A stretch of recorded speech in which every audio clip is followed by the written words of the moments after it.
Bev's Video Kingdom is intended for a mature audience. Listener discretion is advised. I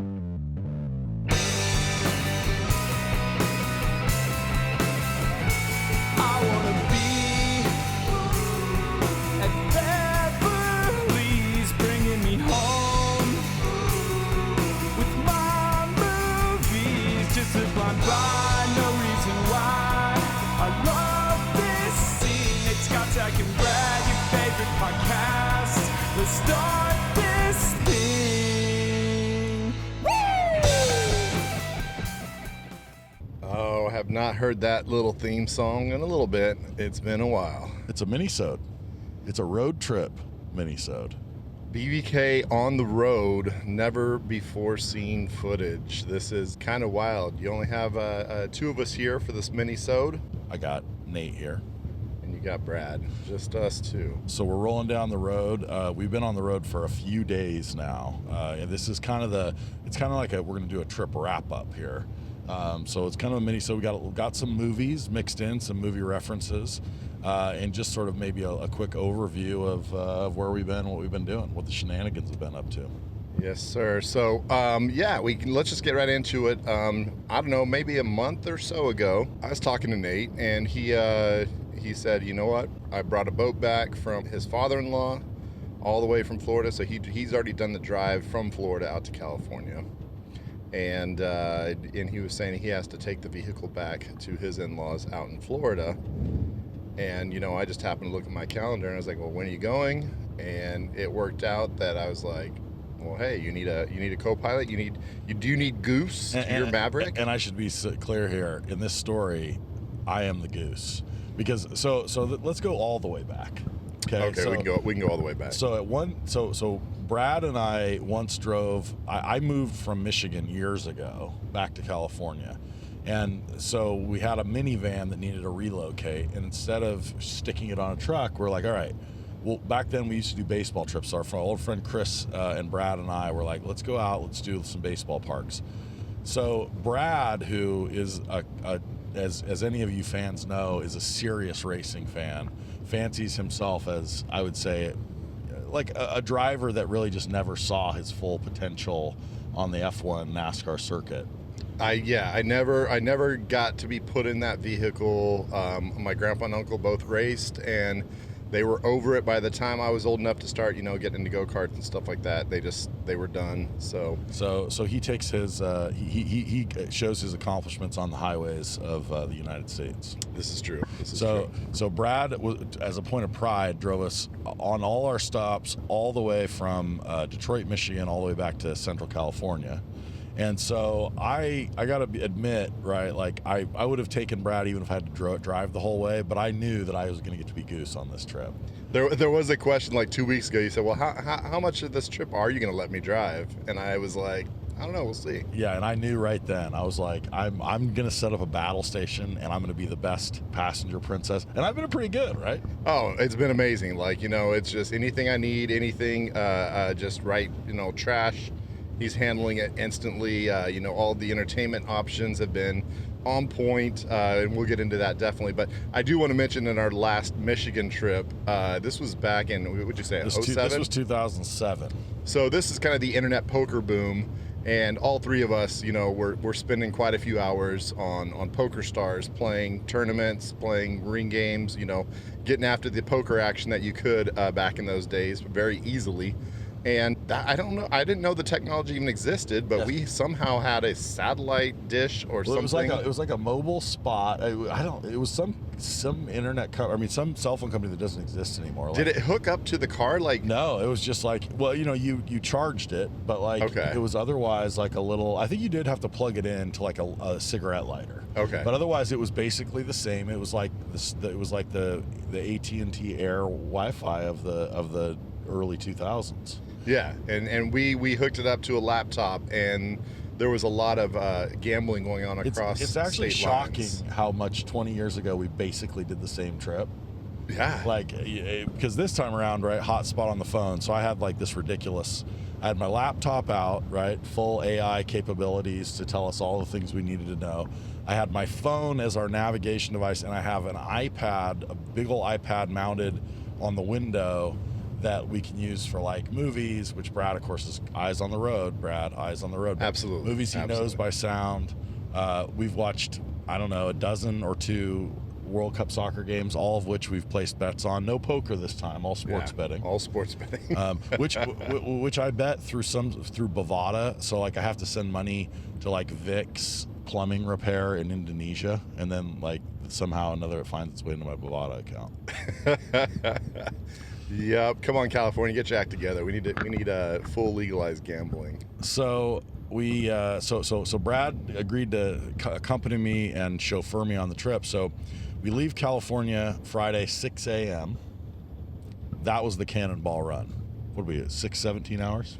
16 or 70. Yeah, it was 1,100 miles. So we went down. We all the way out. Through down through the valley, Pasadena, out toward Phoenix, past Palm Springs, cut south to missed Phoenix, down to Tucson, across eventually Las Cruces, and we slept in El Paso on night one.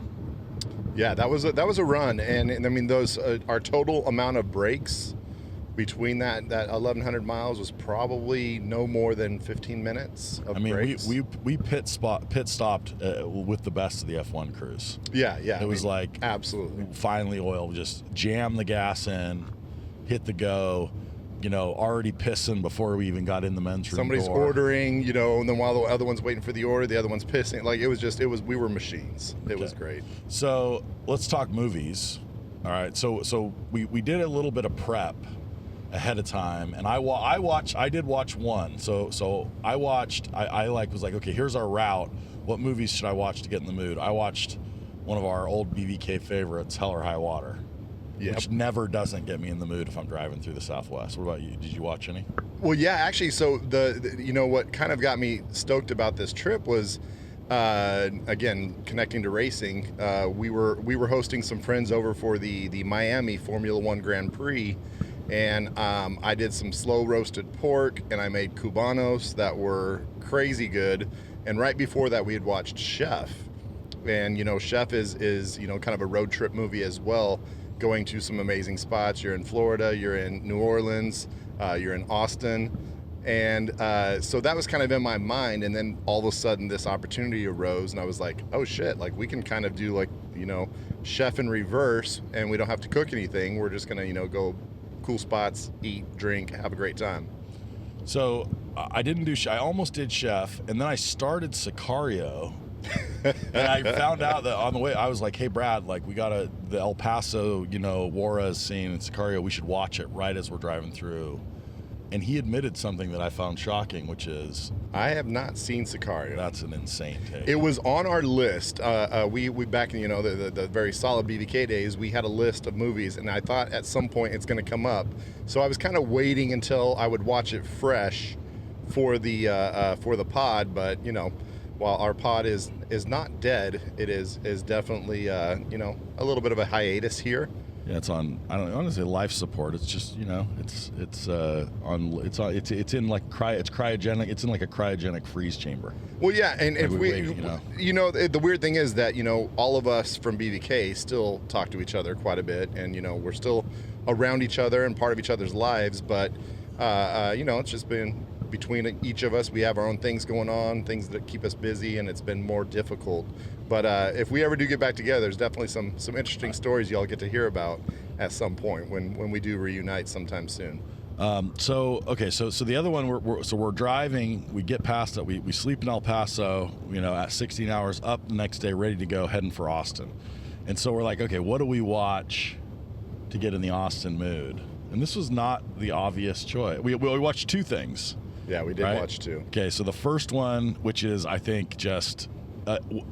we haven't done this one on the pod, and I honestly think this could be a dark horse. It's one that's underrated. Everybody wants some.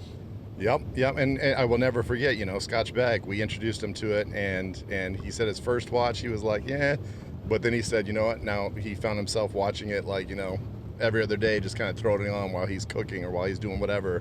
He says it's kind of his comfort movie now, and it is such a banger. It's like the spiritual sequel to Dazed and Confused. Yep, Linklater's spiritual sequel. And it's like, is it Glenn Powell's like breakout I mean, I don't know if we would call it a breakout. Yeah, I'm not even but sure if it's a breakout because I the definitely movie didn't even know who he was, I don't think, before it.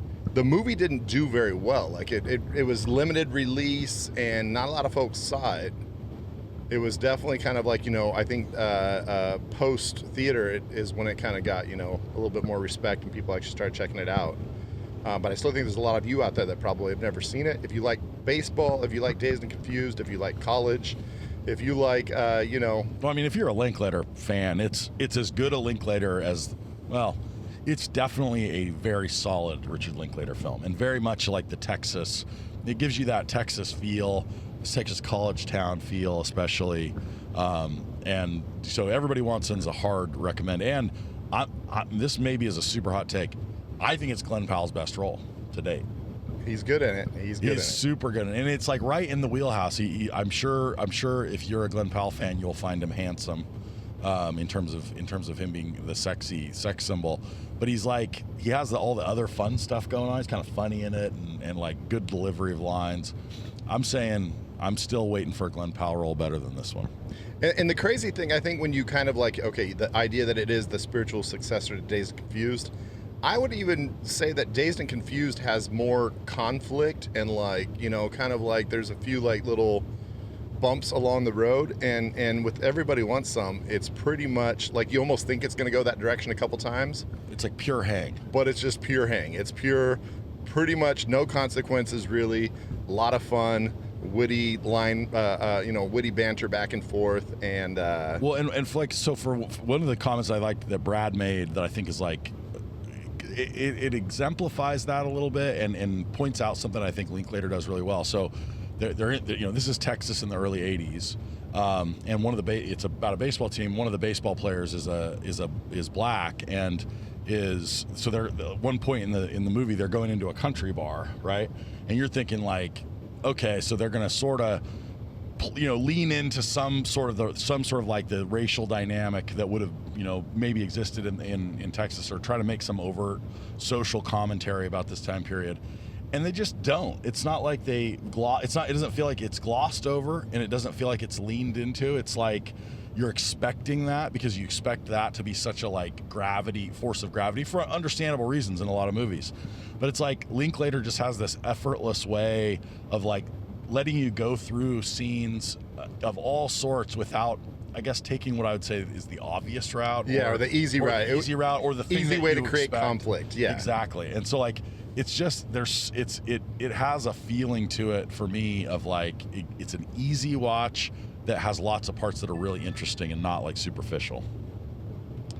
I absolutely agreed, and it was fun because it's one of those you don't have I've seen it before a few times, so it's I'm just kind of waiting for there's that little beat, and as the driver, while this is on, I didn't have You're to, listening. I pretty much am listening. Don't have to see anything because I know what's going on.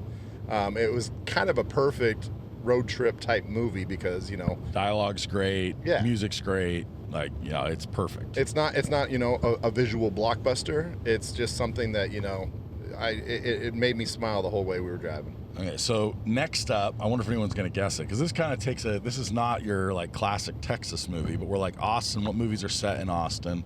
And we go Office Space. And that is we've done that on the pod before, so that is a revisit, but again, a movie I've seen 100 times, and this goes back to the Michigan trip, our original drive. We might have watched that movie on that trip. Very possible. Actually, because we brought on that trip, we had one of those flip down DVD players. It was a minivan, so it had the kids' DVD player with a little flip down screen. And I had I brought a suitcase full of DVDs. And that's where I threw the ultimatum. I was like, boys, you can watch movies, but you have to watch movies I've seen before, because if I haven't seen it, I'm going to be trying to glance back. Oh, what was that? What was that? So that was and they obliged me, and that was very nice of them. No, it was a great bunch of rewatch. We might have watched Office Space on that one, so that's actually might be a repeater. But it's funny, how many, even as many times as I've seen it, it never isn't funny. And in some ways, there's a little things you still pick up with it. I don't know. I think I even the like Lumberg, some of the Lumberg subtleties with Milton, like I don't think I'd remembered that he like tells him he's got to kill the roaches. He's like, so go get yourself some bug spray and just start, and I was like, I don't remember that part. Office Space is incredible. And it does, like, then after we drove into Austin, I was like, okay, like you do get that. If you watch it right afterwards, you do kind of have this, like the landscape fits it a little bit, kind of the traffic rolling, coming in, and like, yep, for sure. And yeah, so we, obviously even post Office Space, Austin has turned into like, the super tech, the secondary tech capital of the world, besides San Francisco. So it's like now it's even bigger in its role of being a tech spot somewhere where, Austin's getting bigger and bigger, and I know some of the OG locals of Austin aren't necessarily happy about it, but we had a blast in Austin. It was a great evening. Highlight of the evening for you? It was funny that we watched a Linklater movie, and then you were looking at the menu of a spot that was right by our hotel, which was a sausage and beer place, and they had like 100 beers on tap. And so Bangers on Rainy Street. Yeah, there we go. Bangers on Rainy Street. And they actually sell their own sausages and stuff there. On Saturdays they actually roast a full pig, and it's basically you can get a plate of roasted pig until it's gone. And it was just, we saw it right up there. It was a Saturday night, so downtown Austin was popping. But yeah, they had a beer on the menu. I believe it was High Life or High something. It was a local Austin brewery, and it was the Wooderson IPA. So, all right. I had a couple of those, and they were pretty tasty. It was a solid IPA offering. BVK, we know our beers pretty well. Still sponsored by Last Call. Still love us some Dying Breed and Dust Bowl and all our local breweries. But yeah, it was a pretty solid, except for, the fact that it's wild humid and your beer is just sweating. It was sweaty. Just sweating, and your glass is just dripping with condensation. But they were refreshing drinks. So there was, let's see, two other interesting highlights for especially movie related. One, there was we went to a speakeasy that was called the Floppy Disk Repair, and it was a horror movie speakeasy, which made me wish Zach had been there with us. Oh, he yeah. would have appreciated every little. My favorite was there was like a little crocheted, like it was like a crocheted coaster that said "Eat a Dick." Yeah, they had a Child's Play was on when we got there. Child's Play was playing. I refused to watch because I thought I was gonna get freaked out. Yeah, and it was dark. I literally was dark. Like, I can't watch any of this shit. Yeah, if it was mid-afternoon and lit up in there, Nate would have been all right, but he was getting a little nervous. He wasn't looking at the TV. And then another thing that was, Nate gave me a side eye, but we were watching some of the World Cup at I think it was our second stop, and they had a pop-up oyster and lobster roll, a little basically it was a table, and it was literally a folding table and a dude with a nice chest, homemade, and then they were making lobster rolls, and the guy's girlfriend was cooking on this grill that you would put in a backpack to take to a music festival. It was kind of George Foreman. Was it like a press? I don't know, or No, it was I don't know what it was, but it was not a legit. I mean, it wasn't. Let's just put it this way: there had been no safety department inscription of any of this shit. We don't know that. We can't say that because they have Instagram. Point. They had their little tablecloth had their logo on it. They had a tablecloth and a folding table. So there's, yep. If you have a tablecloth with your logo on it, you're very official. There was a piece of paper that someone had drawn in crayon an A on. And so I think that might have been. So Brad's like, let's go get some oysters. And I was like, from the fucking folding table? In Austin. Austin's not, for those who aren't familiar, Austin is not near the water. Are you trying to give us food poisoning? But you know what? You went in Austin, you eat oysters that might give you food poisoning, and that's what we did. And we did, and they were delicious. They were actually really good. I'm still not sure I'm not going to get sick, and it's 48 hours later. I'm kind of uncomfortable talking about it right now because I'm going to puke. Oh no, they were really oysters. Really good oysters. Really small. It was solid. They were solid. And I got 2 extras because I posted a Google review. So if you want to check out on Google, they were called folding table swamp oysters. Swamp oysters, yeah. I think that's what it was.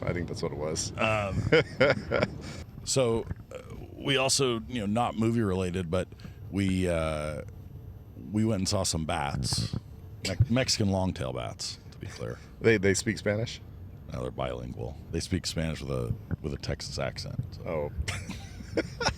Yeah, this was very strange because Nate had Nate's wife Court's amazing, and she always knows really interesting things about cities that we're going to, and I had never heard of this. And what did she tell you, Nate? She was like, "You got to go see the bats," and I was like, "I don't know what that means." And she goes, "Well, there's supposedly some bats that fly like somewhere near a bridge." So I literally Googled. I think actually Google Maps. I put in bridge bats, and it was like bat bridge viewing park. So we Ubered over there, and so I'm skeptical as hell because I've been having, I'm enjoying some beers. We had some whiskey at the last spot, and I'm like, okay, wait, what are we doing? We're going to see bats, and I'm like, is this some like tourist trap? Like what's going on? And as soon as the Uber rolls up to this bridge, it's just filled with people. Like I'm like, there's oh, people like on the sides of the bridge looking up at it. There's people across the bridge. There are boats as we stand there on the bridge for we were there for 30 minutes, and just kayaks and boats pulling up on this bridge, all like right below where we were. Yeah, so I'm like, okay, and then there was a park that was full of people, lawn chairs, blankets, and stuff. Like, I mean, it was like people were making this like an event. So I was like, okay, so this is. And I think this happens like every night. It's not like we hit it on the right, like for 6 months of the year. This happens every night. Well, it kind of reminds me of, and there's a town we live close to, Knights Ferry, and the salmon run happens right around October, November. Salmon are coming through, and people will line up on this bridge overlooking the river and watching the salmon like spawning and getting ready to lay eggs. Except the most people I've ever seen on that bridge are like 6. Oh no, we went last year, and there was probably 30 people. Yeah, for real. Well, this was so we're sitting there waiting. We're still not sure that this isn't some weird like canned camera situation. Yeah, they're just making us all look we like see fools. No bats. And all of a sudden, like, it's almost dark, and we start to see these flutters below the bridge.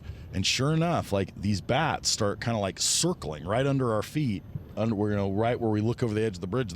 They circle out and go back under, and we just like stream of bats. And all of the canoes all of a sudden start moving, like essentially where like the center of us on the bridge, all the canoes start like moving. And these were like guided tours, so it was like it wasn't just randos on canoes. This was like big old huge groups, and like the leader had microphone and was shining lights up there, and all of them looking at like Brad's mustache. Yeah, they were all circling under me. Pointing. And I was spinning my hands, so they were going in circles. And then I thought about having them attack the canoers, but I don't want to use my power for bad. So we see the bats circle a while, and we're finally like, okay, well that was it.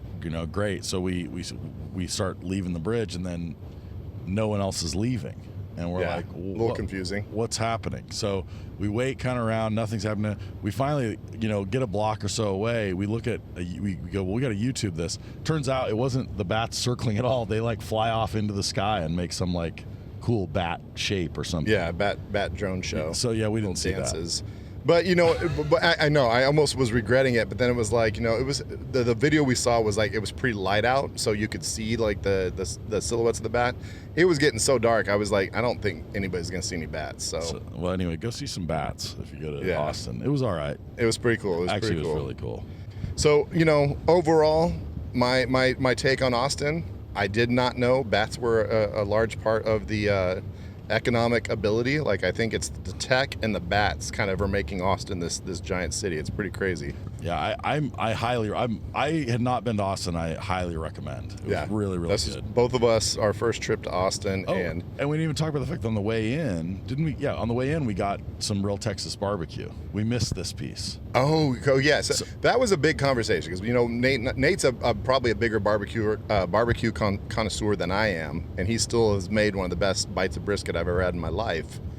But we were thinking, like, do we wait? Like, there's the guy in Chef. There's a couple folks in Austin that are just known for killer brisket and stuff like that, and we kind of thought the timing wasn't going to work for barbecue with us in Austin. I'm always for like the small town, like out of the way, not touristy thing. So we find a place called Lum's in Junction, Texas. Junction, Texas. And so we time it out. We call. We order ahead. We pick it up, and in the reviews, they're like, you know, everything's really, you know, the meats are really good. The you know, brisket's good, solid, pulled pork's, you know, good, but the turkey, the sliced turkey is the thing. And I'm thinking, like, first of all, like, I'd never even heard of barbecue that like featured turkey as its main thing. I knew turkey was a barbecue thing in Texas, although I had never had it. And I'm thinking, like, oh, so we're smoking a turkey leg. That was not what this was. Yeah, something like that. So describe the turkey. So we each got a plate. I think I got a 3-meat plate and they got a 2-meat plate. The plan was, you know, swapping back and forth. We got a couple sides with it, and we open it and just the juiciest looking, delicious, like a thick slice, like a ham, like the size of what you would slice like a spiral cut ham, like a, you know, a half-inch thick piece of, it's like slice of turkey breast. Yeah, and it's turkey breast, and you know, people are always like notorious that, and I think it's because most people cook their turkeys in the oven, and you got to cook the dark meat, so the breast usually gets drier. Let me just go one step further. There's no white meat that I would have ever said on any fowl that I would have ever said was worth eating before the dark meat. Like that I would have rejected that fully. And Yeah. this was the best winged meat that I've ever had. No, by far. I was pretty damn hungry at this point. So as soon as that box flew open and that little slice of turkey breast was staring me in the face, I just grabbed my fingers, one hand on the wheel, shoved that turkey breast, and I was like, whoa. Yeah. Like I looked at it and I was like, that is goddamn good. Yeah, so we got ribs, brisket, pulled pork, sausage, and turkey, and we were basically fighting over the turkey. Yeah, and I was like, and everything else was good. Like the brisket was solid, but like I thought the ribs were really good. yeah, the brisket, the parts where it was like around the fatty part was really good.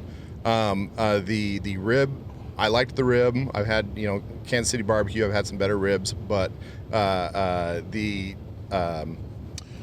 sausage. Sausage was really just straight up Texas sausage. Just a nice little hint of heat, and it was super tasty. What I did not love the pulled pork. It was kind of over sauced. Yeah, I threw it on a little slice of white bread, kind of like a little sandwich, and it was okay. And you know, I make pulled pork at home, and I'd be much happier with my pulled pork. So You love to pull your pork. Well, that's why I said I do it at home. And so we definitely a solid barbecue stop. Lums, if you're somehow end up in Junction, Texas, which I'm not sure how you would, Lums Barbecue was a winner. And the sides, don't waste time on the sides. Didn't find anything. We got 4 different sides. None of them were great. But I did get banana pudding for dessert, and it was marvelous. It was very. I'm a big banana pudding person. They had Nilla wafers on top, but Brad couldn't figure out if they were homemade Nillas or they just they just dusted them with some sort of like fancy. Yeah, sugar. it was there. Yeah, there was something on the outside that they had added, unless they actually make them themselves. But it was oh man, it was good, really good. So then we went to so that was before Austin. We go to that Austin. was before Austin. Next morning, we jump in the car and we're on our way, headed for New Orleans. But it turned out that we didn't understand that the first real serious destination was about halfway to New Orleans.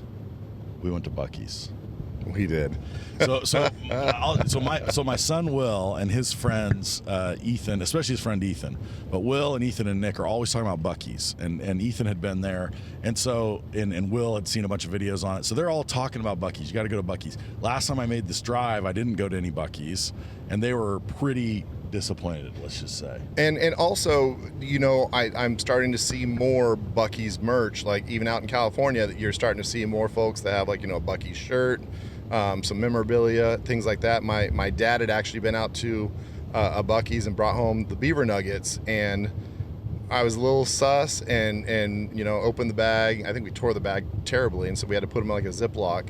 But as soon as I tried one, and then my wife tried them, my kids tried them, it just disappeared. Like they were just gone. They're like corn pops on like sugar steroids. Yeah. So I had you knew more than I did. Like I knew that Buc-ee's was effectively a truck stop, and like I was picturing like a kind of overdone Love's or like Pilot.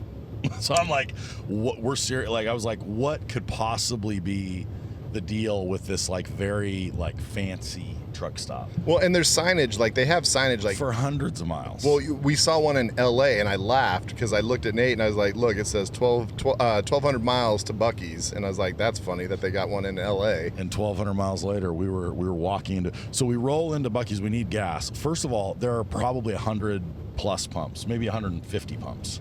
Every one of them's full. It was like a zoo getting in. But it turns out that once you were there, everything else was like, it looked like it should be a nightmare, and it was perfect. Like you walk in and it's like the size of a super Walmart. Yeah, and you look to the left and right, and it's full of people, and it's just a lot of commotion. And I was like, this is just wild, overwhelming. Like I don't even know what to think about this. And there's departments. I mean, there's like the clothes department and the camping department, Jerky department. They had a used tire department. Like it's incredible. Yeah, they have cases of jerky. And so I get there and I'm like, well, I got to text the crew. So I text Will, Ethan, and Nick, and I'm like, so I'm at Buc-ee's. What do I do? And they're and Ethan, get the beaver nuggets. And I'm seriously like, he's making this up. Like, there's not something called a beaver nugget. So I go and I find. It turns out I ask somebody, hey, where's the beaver nuggets? And there's beaver nuggets like on every shelf. Yeah. So I look like an idiot. So I buy a bunch of bags of beaver nuggets. I get some jerky, and then I'm like, well, I really got to go to the bathroom. And this is clearly going to be nice because there's people everywhere. So we go in, and it's like the cleanest bathroom I've ever seen. And post, we'll say we ended up in another Buc-ee's, but 2 Buc-ee's later, and when we're doing a little research, we find out that basically the impetus was making a gas station bathroom that is always going to be clean, and that's what's going to get people there. And it had like it's like a full stall. Like you go in and it's like a little room. It's not like the little stalls. Like there's nothing underneath. You close the door. It's like you're on your private little space. And then they have lights on the outsides of the door, so it's red or green. So like above the doors, like you don't have to go knock on doors and like You got some elbow room. I don't like my arms to touch when I'm going. You know what I'm saying? Like, it's just it doesn't feel right. But wildly clean. And actually, the first Buc-ee's, it was plenty of bathrooms for all. The second Buc-ee's, because this one was in Texas. The first one was in Texas. The second one we hit was in Alabama.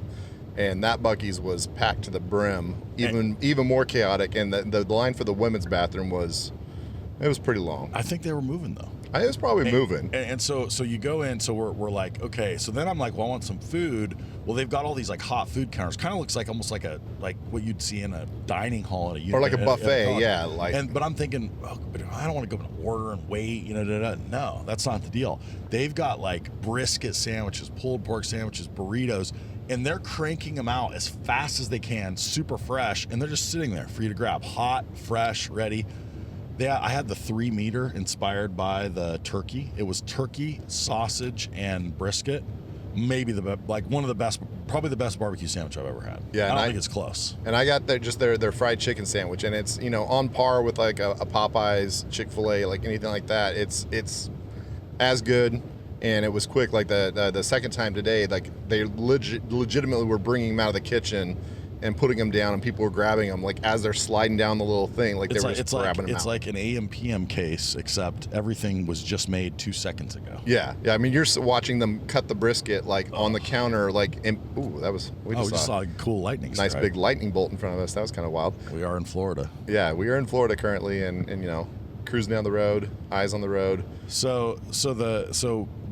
And all this to say, like, it was like I got arms full of stuff, everything from jerky and bites to sandwich to I had to get a bag of ice, $1 for a bag of ice, and we're trying to still make it a quick stop. We were in and out of there. It was all these people, all the gas. We got gas. We were probably in and out in under 20 minutes.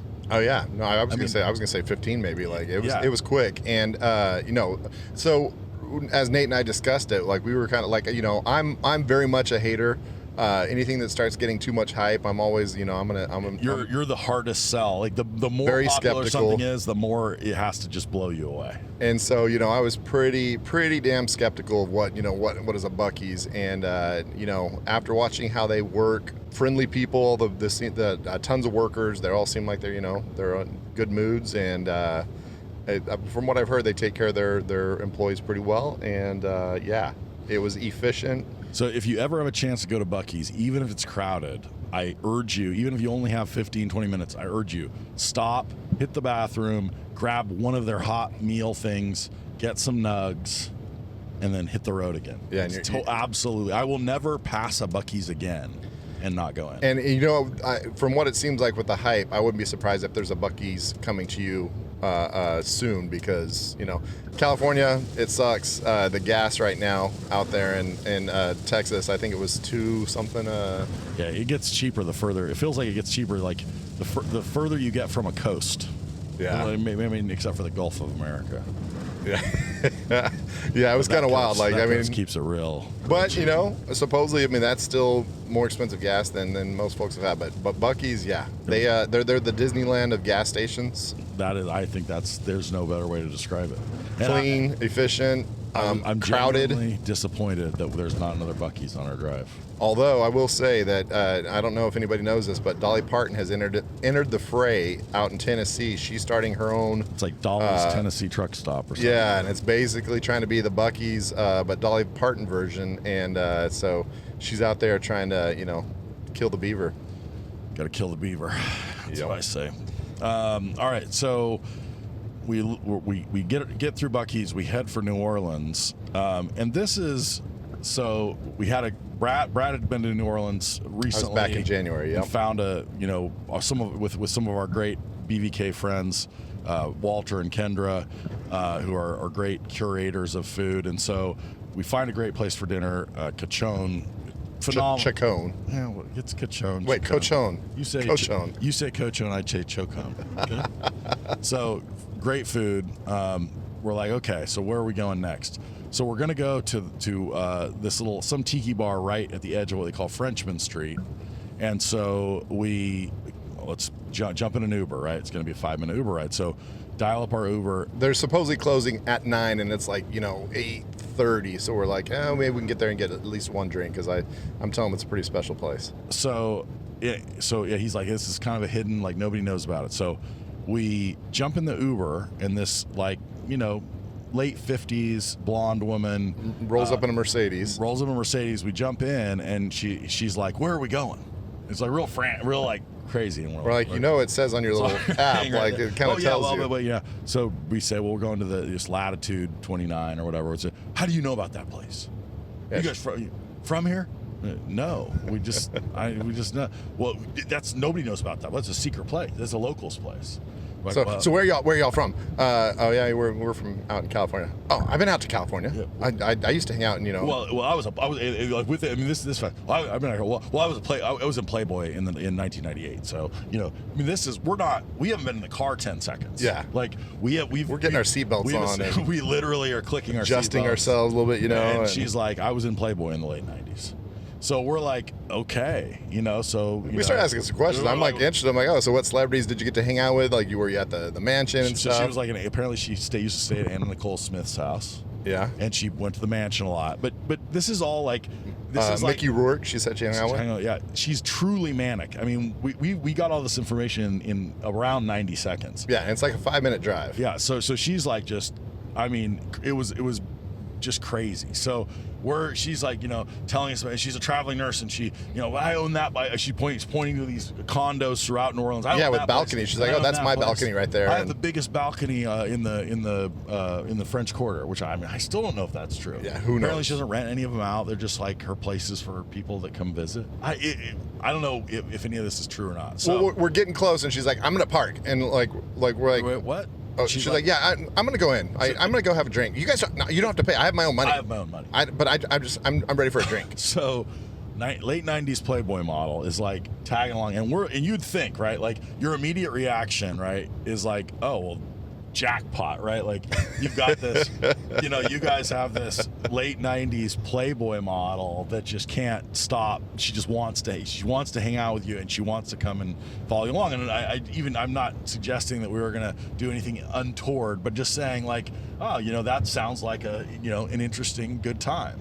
Not good at all. No, in fact, the fact that we got to the bar and it's like it's closed, we were like, oh, that's a bummer. We're going to go to Frenchman Street. Great, I'm going to go to Frenchman Street too. I'll show you some spots. So we're like trying to figure out how to. So we're 15 minutes in, and like it's just like nails on a chalkboard. she just won't take a hint. We're trying to be like real polite, but be like, it's really nice to meet you. Yeah. Well, no. So we get to the second spot that she follows us to, and it's kind of an empty spot, and she immediately starts insulting the bartender. And she said she's been in New Orleans 30 years, and she knows. Oh, I know the owner of that place. And like she seems like she maybe knows folks, but she didn't know this bartender. Nobody seemed to actually know her or any of the people that she knew, but she definitely did not like the rum and Diet Coke that was poured for her out of the gun, and she made that bartender aware of it. Well, the funny thing is that there was two guys playing music. Like, it was a tiny place, and so it's just us three at the bar. And I'm like, basically her voice instantly turned in, because we're also tired. We've been on the road a little bit. And I just had no patience for it. I was like, this woman is insane.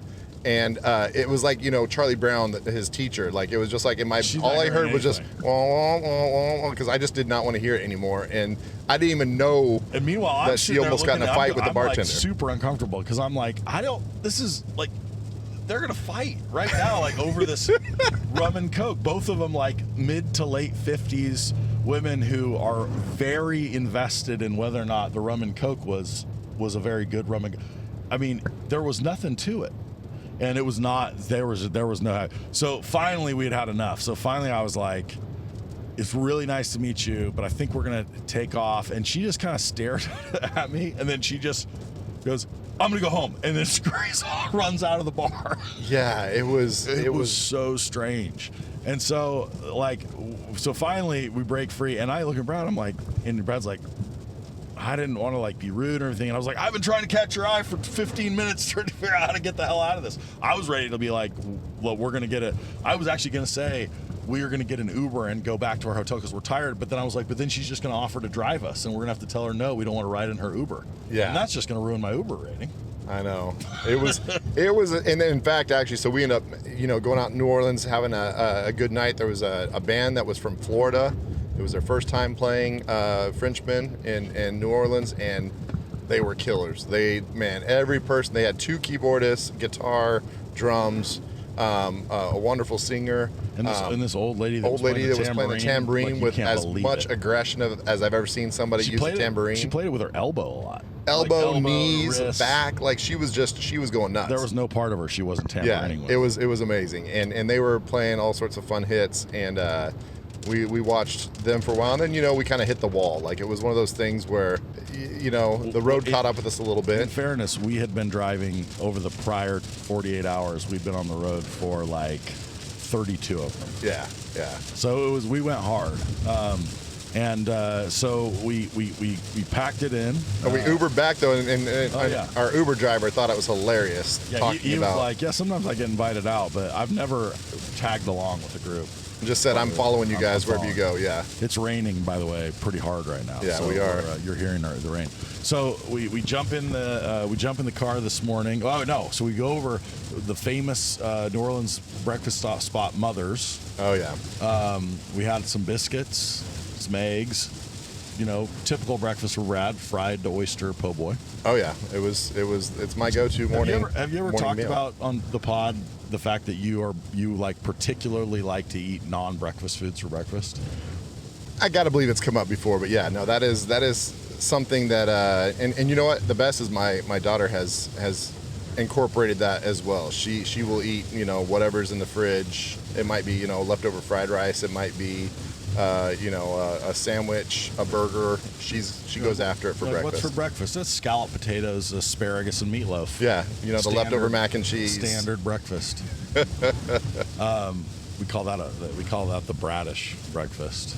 Yeah. Now, if you got leftovers in the morning, I'll clean them out for you. I do service. That's mighty nice of you. So we jump in, we go to Mother's, head out on the road. And of course, at one more Buc-ee's stop later, and here we are.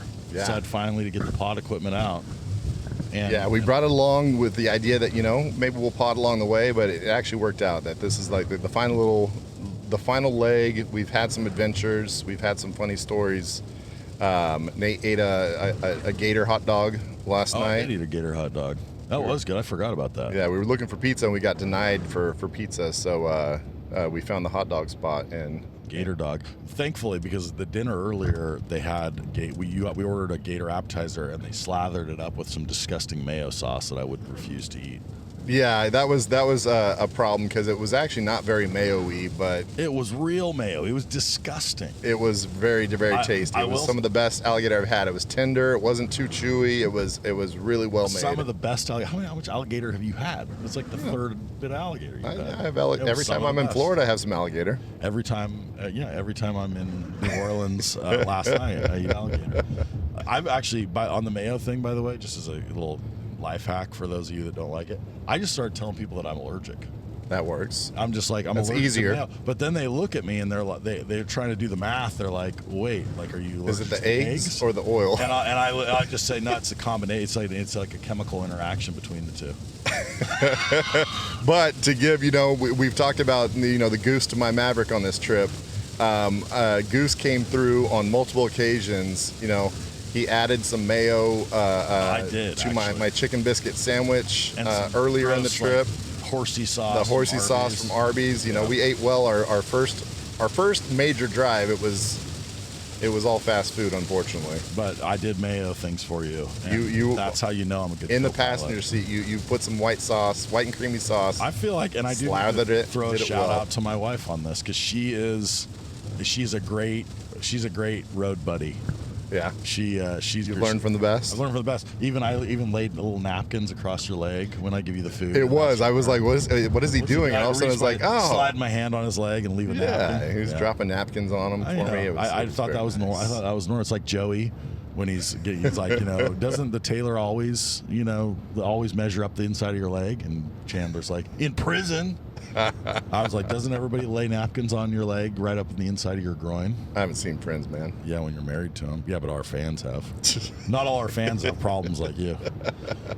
So we're rolling into Florida. We're almost to destination. We're almost to 40 hours of road time. We're in the 39th hour right now, and we're driving down the Gulf Coast of Florida, headed for fishing paradise. Yeah, we're gonna do a little fishing tomorrow, and then I'm hopping in a plane to fly back to the West Coast, and Nate's gonna spend the 4th, the 250th birthday of our country out in Florida, and I'll be back home with our cheesy little non-illegal fireworks. I'm gonna blow some things up and tell you that. Nate gets to blow some shit up. I will say that. That's one thing I'm bummed. Like we're gonna have our little safe and sane, unless But I will say people around us will still go pretty crazy. Like they're still gonna be try to pretty wild. backpack some fireplace. I just take the chances. Just bring some fireworks on the plane. Fireworks. See if they find them. It's like toiletries, right? They'll be like, what is this tube? Like the mortar tube. I'll be no, that's my bong. Don't they just make you throw them away? Yeah, that's right. Exactly. They just make you throw them out. They have a little fireworks bin, right? Oh, there's probably a cute little dog that sniffs them out. Yeah, just you hand it to it, and the bottle rockets in its mouth, and it runs and throws them away. When the little dog sniffed out your jamon. Jamon. Well, that's your BVK minisode, road tripping across the USA. We'll hopefully be back with a regular episode soon. Yeah, your BVK boys are still watching films. I will say, just came out on Hulu. I got a little recommendation. Watch Good Luck, Have Fun, Don't Die. It's Sam Rockwell doing Sam Rockwell things. It's got Keeley from Ted Lasso's in it. It's a lot of fun. It's crazy. It says a lot about AI and tech, and it's a wild ride. It's worth checking out for you. All right, Nate, you got any recommendations? Oh man, if you're driving through Louisiana, watch True Detective, because I watched it. I forgot to mention I watched that, and it just never doesn't hit. True Detective season 1 always hits if you're in Louisiana. Oh, and Zach would be proud of me. I did watch Obsession. I started at night by myself. That's not gonna happen. Started watching it. I got halfway through and I fell asleep, and I had to wake up and watch it the next morning during the day, when it actually gets really intense. So I'll give a thumbs up though. Obsession. It should be coming to streaming soon. Worth watching. Pretty crazy. And Curry Barker's going to be doing some bigger things. He's signing a big contract for more movies, and looking forward to what he does next. All right. Well, that's BVK, and since Zach's not here, I'll just say bye-bye.